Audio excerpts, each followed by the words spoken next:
Hello दोस्तों, हमारी धरती जिस पर हम और आप बड़े ही आराम से रहते हैं, जो कि एक सॉलिड स्फेरिकल स्ट्रक्चर है। लेकिन दोस्तों, क्या आपने कभी ये सोचा है, अगर हमारी धरती पूरी तरह से सॉलिड न होके अंदर से खोखली होती, तब उस खोखली धरती पर फिजिक्स के लॉस कैसे काम करेंगे? क्या तब हम इसके केंद्र तक एक गड्ढा खोद पाएंगे? और क्या तब भी हमारा जीवन आज के जैसे ही सामान्य बना रहता? आज की इस वीडियो में हम इसी सवाल के जवाब को जानने की कोशिश करेंगे कि क्या होता अगर हमारी धरती अंदर से खोखली होती। तो चलिए शुरू करते हैं। तो दोस्तों, अगर आपने हॉलीवुड की एक movie journey to the centre of the earth को देखा है, तो उसमें दिखाया गया है कि हमारी धरती के अंदर एक और बड़ी दुनिया मौजूद है, जो कि हमारी दुनिया की तरह ही है, जिसमें अलग अलग तरह के जीव रहते हैं। दोस्तों, प्राचीन काल में लोग खोखली धरती पर ज्यादा विश्वास करते थे। हालांकि कुछ लोग अभी भी हैं जो खोखली धरती की थियरी पर विश्वास करते हैं। खोखली धरती का जिक्र कई मिथोलॉजियों में भी किया गया है। दोस्तों, एडमंड हाले ने साल 1692 में हॉलो अर्थ यानी खोखली धरती का एक स्ट्रक्चर डिजाइन किया था। उन्होंने अपनी थियरी में बताया कि धरती के अंदर एक सीरीज की तरह कई शेल्स मौजूद हैं, जैसे कि हम धरती के ऊपर हैं और हमारे आसपास एक एटमॉस्फेयर है जहां हम सभी रहते हैं। उसी तरह धरती के अंदर भी एक धरती है जहां पर हमारी दुनिया की तरह ही एक दुनिया है। वहां पर भी कई अलग अलग तरह के लिविंग थिंग्स मौजूद हैं। खैर दोस्तों, अगर इस थियरी की बात करें तो ये 17वीं शताब्दी में दी गई थी, जब हम अपनी धरती के बारे में ज्यादा कुछ जानते भी नहीं थे। खासकर धरती के भीतर क्या है, हम उसके बारे में तो और भी नहीं जानते थे। लेकिन अगर हम आज के समय की बात करें तो हम अपनी धरती के बारे में 17वीं शताब्दी की तुलना में बहुत कुछ जानते हैं। दोस्तों, बहुत कुछ जानने के बाद भी आज भी हम धरती के केंद्र तक नहीं पहुँच पाए हैं। लेकिन हम भूकंप और हमारे जियोमैग्नेटिक फील्ड का अध्ययन कर रहे हैं, ताकि ये पता चल सके कि हमारे ग्रह के अंदर क्या है, जिससे हमें ये पता चला है कि हमारी धरती अंदर से खोखली नहीं है, बल्कि कई लेयर से मिलकर बनी है। वैसे दोस्तों, धरती का अपने अंदर से खोखली होना संभव हो ही नहीं सकता, क्योंकि खोखली धरती अपने आप अंदर की ओर ढह जाएगी और एक छोटा गोला बन जाएगी। लेकिन ऐसा क्यों? इसके पीछे की वजह है गुरुत्वाकर्षण। दोस्तों, ग्रेविटी ब्रह्मांड के 4 फंडामेंटल फोर्सेस में से एक है। गुरुत्वाकर्षण खोखली धरती के क्रस्ट के सभी हिस्सों को एक दूसरे की तरफ खींचेगा, जिसकी वजह से खोखली धरती खुद के अंदर ही ढह जाएगी, जिससे खोखली धरती असंभव बन जाती है। लेकिन दोस्तों सोचो, अगर हमारी धरती अंदर से खोखली होती और अगर वो अंदर की तरफ न ढहती,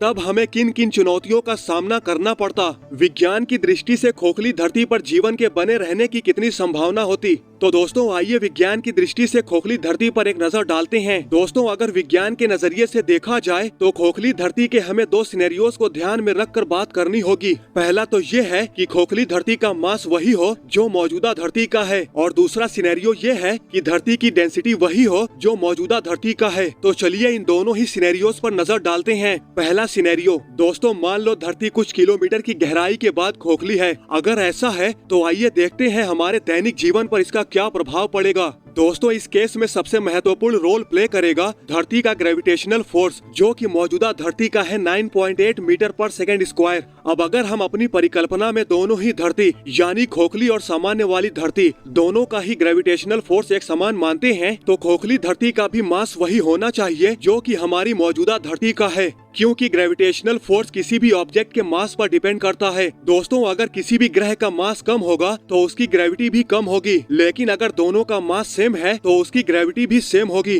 तो अगर हमारी काल्पनिक खोखली धरती की ग्रेविटी वही है जो कि हमारी मौजूदा धरती की है, तो हमारी काल्पनिक खोखली धरती का मास वही होगा जो हमारी मौजूदा धरती का है। लेकिन अब यहाँ पर सोचने वाली बात यह है कि हमारी जो नई धरती है वो अंदर से खोखली है, और जो पुरानी धरती है वो अंदर से खोखली नहीं है, और दोनों का साइज भी सेम है। इसलिए कहीं से भी दोनों का मास सेम नहीं हो सकता। इसलिए अगर दोनों के मास को अगर हमें एक समान करना है तो खोखली धरती की डेंसिटी को हमें बढ़ाना होगा, क्योंकि किसी भी चीज का मास उसकी डेंसिटी पर निर्भर करता है, ना कि उसके साइज पर। जैसे कि 1 केजी के एक लोहे के ऑब्जेक्ट का साइज 1 केजी के रुई के साइज की तुलना में कम होगा, क्योंकि यहाँ रुई की अपेक्षा लोहे की डेंसिटी ज्यादा है। उसी तरह अगर खोखली धरती और मौजूदा धरती का मास एक समान करना है तो खोखली धरती की डेंसिटी को भी काफी ज्यादा इंक्रीज करना होगा। अगर ऐसा होता है तो खोखली धरती की क्रस्ट काफी ज्यादा ठोस हो जाएगी, इतनी ज्यादा ठोस कि जैसे कि मानो कि धरती की क्रस्ट किसी ठोस धातु की बनी है, क्योंकि जिस चीज की डेंसिटी जितनी ज्यादा होती है वो उतनी ही ज्यादा ठोस होती है। जैसे लोहे की डेंसिटी पत्थर से ज्यादा होती है, इसी वजह से लोहा पत्थर से ज्यादा ठोस होता है। इसी तरह हमारी हमारी खोखली धरती की डेंसिटी ज्यादा होने की वजह से धरती की सतह एक ठोस धातु के समान होगी।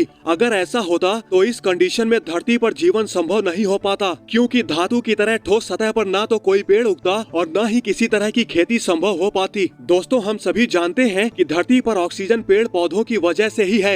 अगर धरती की सतह लोहे की तरह ठोस होती तो इस पर पेड़ पौधे न होने की वजह से ऑक्सीजन भी नहीं होती, न ही धरती पर कोई एटमॉस्फेयर होता और न ही धरती पर किसी तरह का जीवन पनप पाता। लेकिन दोस्तों, अगर एक सिचुएशन में ये भी मान लिया जाए कि खोखली धरती की ठोस सतह पर पेड़ पौधे भी हैं और इसके चारों ओर एटमॉस्फेयर भी मौजूद है और खोखली धरती पर जीवन भी मौजूद है, तो भी धरती पर मौजूद एटमॉस्फेयर और जीवन एक पल में ही नष्ट हो जाता, क्योंकि जैसा कि हम जानते हैं कि धरती के चारों ओर एक अदृश्य चुंबकीय क्षेत्र मौजूद है जो धरती की रक्षा सौर तूफानों और कॉस्मिक रेडिएशन से कर रहा है। अगर धरती के चारों ओर इसका मैग्नेटिक फील्ड नहीं होता तो सौर हवाएं धरती पर सब कुछ तहस नहस कर देती। जैसा कि हम सभी जानते हैं, धरती की गहराई में हाई डेंसिटी में मेल्टेड कोर मौजूद है, जिसकी वजह से धरती के चारों ओर अदृश्य और स्ट्रॉन्ग मैग्नेटिक फील्ड मौजूद है। अगर धरती खोखली होती तो जाहिर है इसके अंदर कोर भी मौजूद नहीं होती जो मैग्नेटिक फील्ड प्रोड्यूस करती है, जिससे खोखली धरती का कोई रक्षा तंत्र यानी मैग्नेटिक फील्ड होती ही नहीं। इस वजह से खोखली धरती पर एक पल में सब कुछ तहस नहस हो जाता।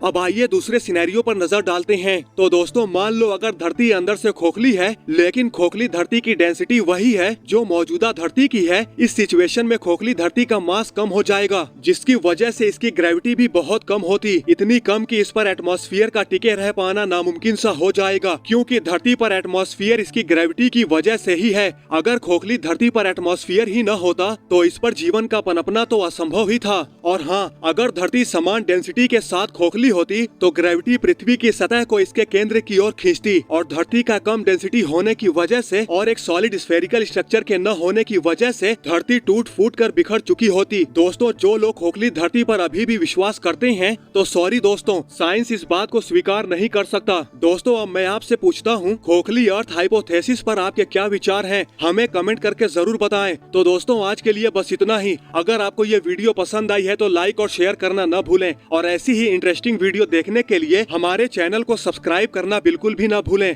तो मिलते हैं नेक्स्ट वीडियो में। जय हिंद।